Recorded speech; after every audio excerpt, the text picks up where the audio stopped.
अस्सलाम वालेकुम। 16 मार्च 2026 पीर का दिन है। आप हकीकत एक्स्ट्रा देख रहे हैं और मैं कबीर खान हूँ। नाज़रीन, 9 मार्च से लेकर नेतन्याहू गायब थे। जिस दिन से ईरान ने नेतन्याहू की रिहाइश गाह पे हमला किया था, तो उससे लेकर नेतन्याहू बिल्कुल नजर नहीं आ रहे थे। यहाँ तक कि एक इनकी सिक्योरिटी कैबिनेट का एक मीटिंग हुई थी, उसमें भी नजर नहीं आए थे। जबकि जंग के दौरान अगर कोई सिक्योरिटी मीटिंग होती है, कोई सिक्योरिटी कैबिनेट की मीटिंग होती है, तो वहां पर वजीर आजम का होना बहुत जरूरी होता है, लेकिन वहां पर भी ये मौजूद नहीं थे। नाज़रीन, उसके बाद एक और वीडियो आती है जिसमें नेतन्याहू को स्पीच करते हुए दिखाया जाता है, लेकिन उसके लिए लोग कहते हैं कि ये तो ओरिजिनल वीडियो नहीं है, ये एआई से बनाई हुई है। जबकि लोगों का ये मानना था कि नेतन्याहू हलाक हो चुका है, लेकिन इसको छुपाने के लिए ये मतलब एआई की वीडियो बनाकर दिखा रहे हैं।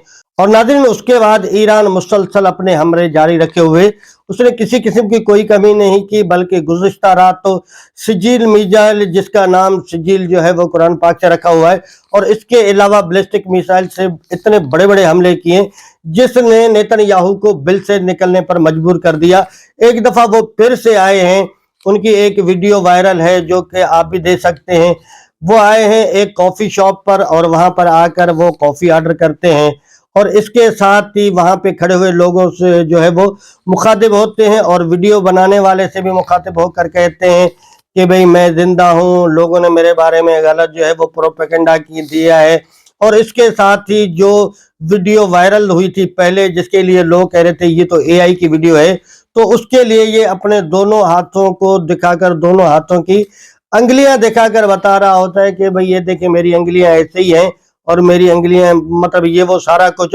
और वो काफी टाइम उस कॉफी शॉप में खड़े हुए नजर आ रहे हैं, और वो मुख्तलिफ लोगों से खड़े हुए बात भी कर रहे हैं, और साथ में कॉफी भी पी रहे हैं, और अपनी वो सफाई भी पेश कर रहे हैं। अभी यहाँ पे नाज़रीन कुछ सवाल पैदा होते हैं, क्या ये वाली जो वीडियो है ये ओरिजिनल है, या ये भी कोई डीप फेक एआई है? क्योंकि एआई भाई इतना डीप फेक बनाता है जिस पर 100% ओरिजिनल होने का शक हो जाता है। जबकि काफी सारे लोगों का यह मानना है कि ये एक दजाली चाल है, मतलब जैसे दजाल आकर ये सारे ड्रामे करेगा, तो इससे पहले उसके जितने ये छोटे छोटे मानने वाले हैं ये भी इसी किस्म के ड्रामे कर रहे हैं। हो सकता है कि ये डीप फेक एआई हो।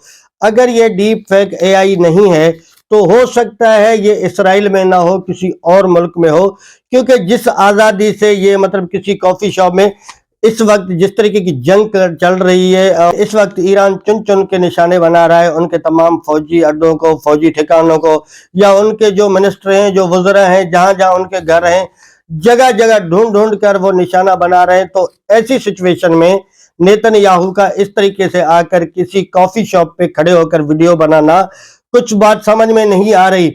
क्योंकि जब वो वीडियो बना रहे हैं तो आपने भी देखा होगा कि उसकी जो बॉडी लैंग्वेज थी, उसके जो चेहरे के तासुरात थे, वो निहायत डरे हुए लग रहे थे, कि जिस तरीके से बहुत ही कंफ्यूज होता है, तो इस तरीके से कंफ्यूज लग रहा था।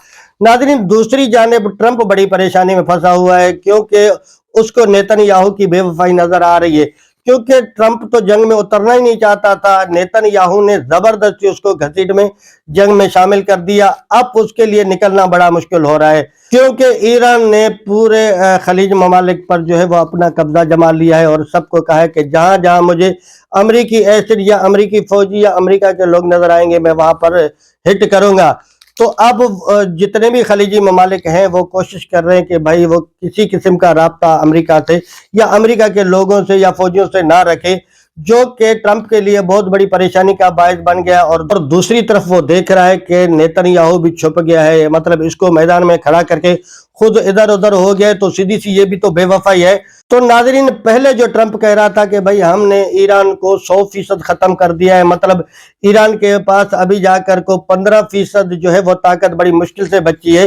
अब वही ट्रंप मुख्तलिफ ममालिक को मिन्नतें कर रहा है, जैसे चीन है, जापान है, जनूबी कोरिया है, फ्रांस है, बरतानिया है, सबकी मिन्नतें तरले कर रहा है कि भाई किसी तरीके से अब ईरान से जंग रुकवाओ। और कुछ कुछ तो ये भी उसके जो बयान सामने आ रहे हैं कि भाई ईरान को कहो कि वो अपनी शराइत में कुछ नरमी करे। मतलब अब ट्रंप इस जंग से निकलना चाहता है, लेकिन ईरान इसको निकलने नहीं दे रहा। और यार, ईरान का हक भी बनता है, क्योंकि पहले भी क्या हुआ, जब इसराइल ने ईरान पर हमला किया था اور کچھ جو ہے وہ کافی سارا نقصان بھی کیا تھا. اس کے بعد جب ان کا دل کرتا ہے بھائی جنگ مسلط کر دو, اس پر جا کر حملہ کر دو, جب دل کرتا ہے پھر منتیں کرتے ہیں کہ بھائی نہیں ابھی ہم نے روکنا ہے. تو اب ایران کہہ رہا ہے کہ میں اس کو ایسا سبق سکھاؤں کہ یہ دوبارہ اس طریقے کی جو بدماشی ہے وہ کرنے جیسا ہی نہ رہے. کیونکہ ناظرین ایران جانتا ہے کہ اگر اب میں نے ان کے ساتھ نرمی کی تو یہ پھر بار بار گلے میں پڑیں گے, تو ابھی ایک ہی دفعہ جان چھڑواؤ, مطلب ان کی وہ حالت کر دو کہ یہ دوبارہ یا تو جنگ کرنے جیسے نہ رہیں, یا اگر کبھی جنگ کرنے کے موڈ میں ہوتے بھی ہیں تو 1000 مرتبہ یہ سوچیں کہ بھئی جنگ کرنے کا انجام کیا ہوتا ہے.